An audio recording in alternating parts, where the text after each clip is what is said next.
Simple future tense అంటే future tense అన్న future time అన్న రెండు ఒకటే. అంటే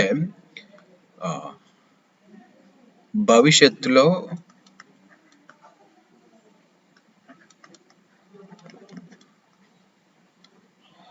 జరగబోయే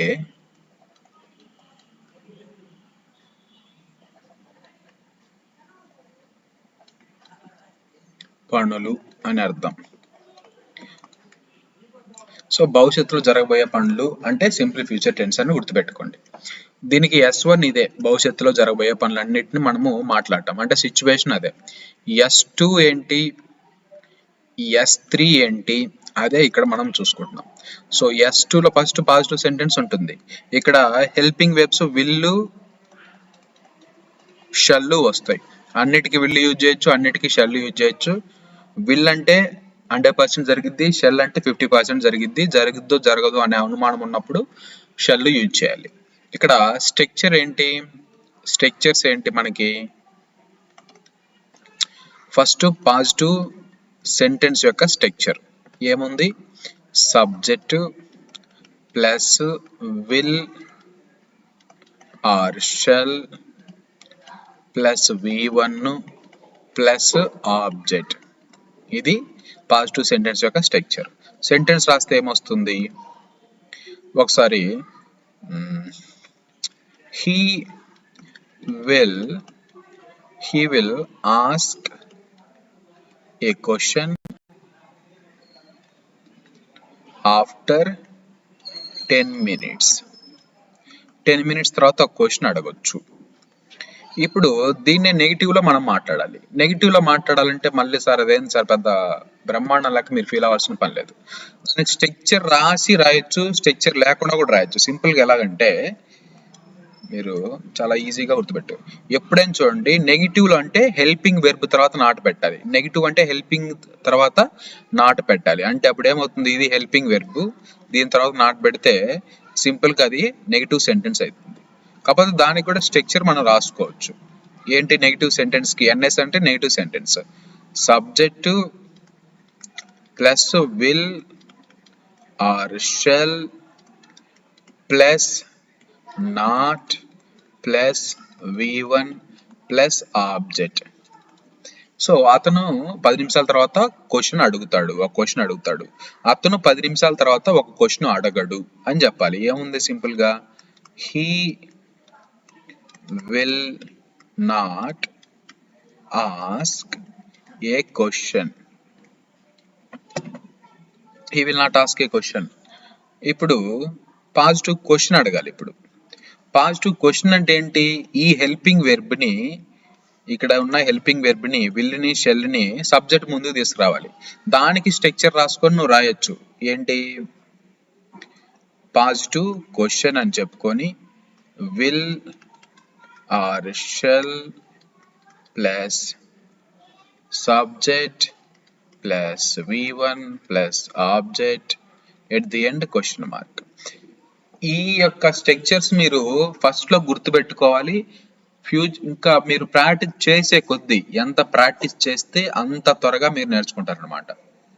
ఇంకా అది రేపు నేను మా అన్నను కలవాలి, ఏ టెన్స్ ఇది, simple future tense. Simple future tense లో రేపు మా అన్నను కలవాలి అంటే పాజిటివ్ సెంటెన్స్. పాజిటివ్ సెంటెన్స్ లో స్ట్రక్చర్ ఎలా ఉంది, subject plus will or shall plus V1 plus object. నేను చెప్తున్నాను మామూలుగా కళ్ళు మూసుకొని మీకు చెప్తున్నాను. విల్ ఆర్ షెల్ విల్ చివర్లో object. After that we have to write a sentence. రేపు నేను మా అన్నను కలుస్తున్నాను. I will meet my brother tomorrow. ఖచ్చితంగా కలుస్తానా, ఖచ్చితంగా కలుస్తాను అంటే I will meet my brother tomorrow. రేపు నేను మా అన్నను కలవచ్చో కలవలేమో తెలియదు, కానీ రేపైతే కలుస్తా అని అనుకున్నాం అనుకో, I will meet my brother, I shall meet my brother tomorrow. So అలా ఆలోచించండి. అలా ఎక్కువ ఆలోచిస్తే ఫస్ట్ లో టైం తీసుకుంటుంది. సిచ్యువేషన్ లోకి వెళ్ళాలి, టెన్స్ లోకి వెళ్ళాలి, స్ట్రక్చర్ లోకి వెళ్ళాలి, వర్డ్స్ తెలియాలి, ఆర్డర్ లో పెట్టుకోవాలి. బట్ నేను ఇప్పుడు ఎలా మాట్లాడుతున్నాను, I habituated to frame many sentences on the same structure. ఒక స్ట్రక్చర్ని తీసుకుని దాని మీద నేను కోచింగ్ స్టార్ట్ చేసినప్పటి నుంచి ఒక స్ట్రక్చర్ మీద ఒక మహా మహా అంటే మహా 1,00,000 సెంటెన్సెస్ రాసుంటా. 1,00,000 సెంటెన్సెస్ రాసుంటా. దాదాపు 1,00,000 పైన మాట్లాడుంటా ఆ స్ట్రక్చర్ మీద సెంటెన్సెస్. అందువల్ల నాకు చాలా క్లియర్గా అయిపోయినాయి. సో అప్పుడు ఏమవుతుంది ఇక్కడ,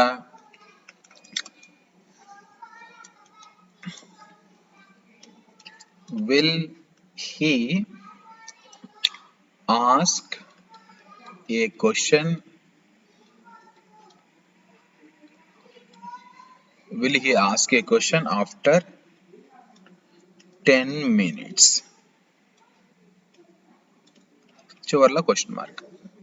మళ్ళీ నువ్వేంటి నెగిటివ్ సెంటెన్స్ చెప్పాలి. ఈ నెగిటివ్ సెంటెన్స్ ఏముంది, will, shall plus not plus subject plus V1 plus object. Okay, చివర్లో క్వశ్చన్ మార్క్. అప్పుడు ఏమవుతుంది, will not he ask a question tomorrow? ఇప్పుడు అర్థమైందా ప్రవీణ్? ఓకే, మీరందరూ ఒకసారి ఇవి రాసుకోండి. ఇక్కడ టైం తీసుకోండి. ఇదేమో పాస్ట్ టైం అనుకోండి, అంటే పాస్ట్ టెన్స్ అన్నాయి, సింపుల్ పాస్ట్ టెన్స్ ఇది. అలాగే సింపుల్ ప్రెజెంట్ టెన్స్ కూడా ఉంది, అంటే సింపుల్ ప్రెజెంట్ టైం అని అర్థం. ఇదేమో సింపుల్ ఫ్యూచర్ టెన్స్ అన్నా టైం అన్నా ఒకటే టెన్స్. వీటికి సెంటెన్సెస్ ఏ విధంగా ఉంటాయంటే, నువ్వు ఏది రైట్ ఏది తప్పు చూద్దాం.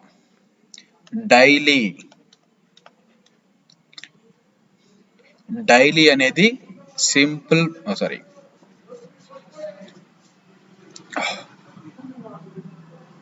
డైలీ అనేది సింపుల్ పాస్ట్ టెన్స్ లో రాస్తే తప్పు,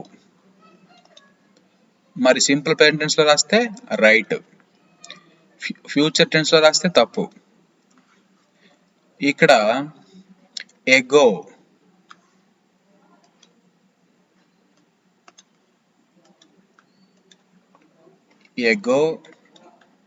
అలాగే ఎవ్రీడే, అలాగే టుమారో,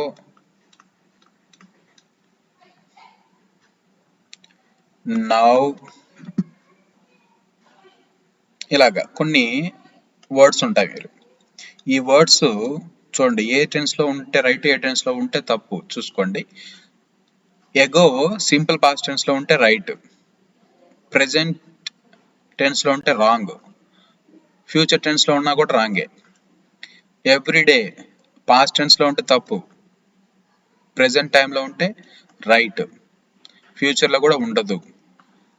టుమారో పాస్ట్లో ఉంటే తప్పు, ప్రెజెంట్లో ఉంటే తప్పు, ఫ్యూచర్లో ఉంటే రైట్. నౌ పాస్ట్లో ఉంటే తప్పు, ప్రెజెంట్లో ఉంటే రైట్, ఫ్యూచర్ టెన్స్లో ఉంటే తప్పు. ఇంతేకాదు, ఇంకా ఏంటి, సెంటెన్సెస్ చూసుకుంటే సెంటెన్సెస్ మీనింగ్ కూడా చాలా డిఫరెన్స్ ఉంటుంది. ఇది పాస్ట్, ఇది ప్రెజెంట్, ఇది ఫ్యూచర్. ఈ మూడింటికి తేడా ఏంటంటే,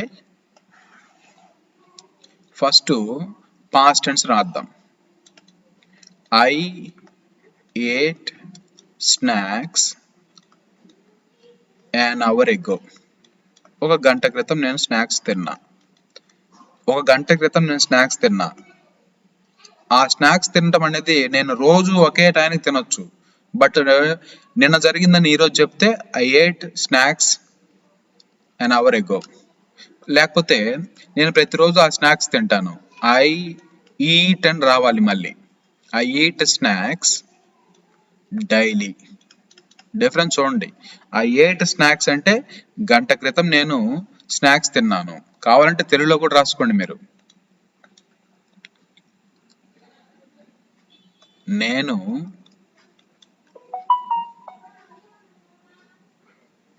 గంట క్రితం స్నాక్స్ తిన్నాను. ఇక్కడ ఏమవుతుంది? I eat snacks daily. నేను ప్రతిరోజు స్నాక్స్ తింటాను.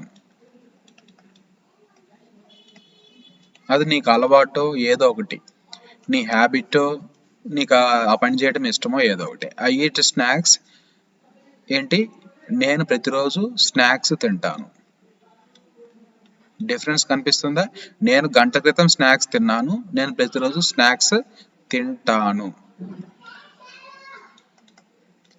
ఇప్పుడు నేను క్లాస్ అయిపోయిన తర్వాత స్నాక్స్ తింటానని మీరు చెప్పాలి నాకు. అప్పుడు ఏం చెప్తారు? I will eat snacks after the class. Class తర్వాత నేను స్నాక్స్ తింటాను అంటే అర్థం ఏంటి? ఫ్యూచర్లో ఒక పని చేస్తున్నావు. నేను క్లాస్ తర్వాత అంటే కంప్లీట్ అయిన తర్వాత అని అర్థం. తర్వాత నేను క్లాస్ కంప్లీట్ అయిన తర్వాత అని రాసుకోండి. ఇక్కడ కంప్లీట్ అయిన తర్వాత అంటే పూర్తయిన తర్వాత ఏం చేస్తాను? స్నాక్స్ తింటాను. బట్ అన్నిటిలో తింటాను తిన్నాను అని వస్తుంది చూడండి. సో కాబట్టి ఇక్కడ పాస్ట్ అంటేనేమో గతం, ప్రెజెంట్ అంటే ప్రస్తుతం, ఫ్యూచర్ అంటే భవిష్యత్తు. సో ఓకే, ఇప్పుడు మీకు క్లియర్గా క్లారిటీ రావాలి.